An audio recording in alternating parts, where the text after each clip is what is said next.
தியாக செம்மல் மாண்புமிகு சின்னம்மா அவர்கள் எடுத்த சபதம் இன்று நிறைவேறிவிட்டது.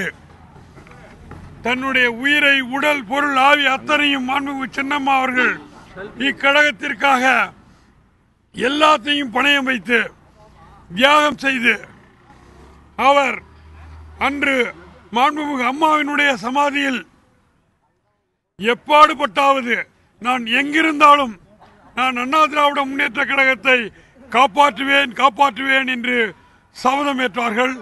அந்த சபதம் இன்று நிறைவேறிவிட்டது.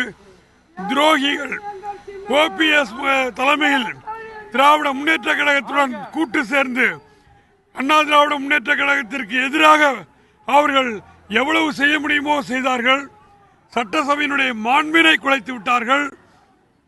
இந்த சூழலில் மாண்புமிகு சின்னம்மா அவர்கள் எடுத்த சபதம் இன்று நிறைவேறிவிட்டது. மாண்புமிகு சின்னம்மாவினுடைய ஆசி பெற்ற திரு எடப்பாடி கே பழனிசாமி அவர்கள் தமிழகத்தினுடைய முதல்வராக ஆகிவிட்டார்கள்.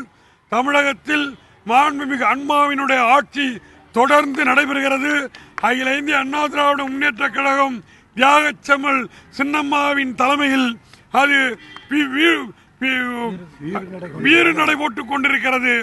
அண்ணா திராவிட முன்னேற்ற கழகத்தினுடைய ஆட்சி என்றென்றும் 100 ஆண்டு காலம் மாண்புமிகு சின்னம்மாவின் தலைமையில் அது நடைபெறும் வீறு நடை போடும் என்பதற்கு எந்த சந்தேகமும் இல்லை. ஒவ்வொரு தொண்டனும் அதிமுகவில் மாண்புமிகு சின்னம்மாவின் பின்னில் மாண்புமிகு சின்னம்மாவின் பின் தலைமையை ஏற்று அணிவகுத்து வருகிறார்கள். எனவே மாண்புமிகு அம்மா அவர்கள் நம்மிடையே இல்லை என்றாலும் நம்மையெல்லாம் மாண்புமிகு அம்மா அவர்கள் காத்துக் கொண்டிருக்கிறார்கள். தியாக செம்மல் சின்னம்மா அவர்கள் எடுத்த சபதம் நிறைவேறிவிட்டது. மாண்புமிகு சின்னம்மா அவர்கள் அகில இந்திய அண்ணா திராவிடத்தை காப்பாற்ற வந்த ஒரு மாபெரும் கடவுள்.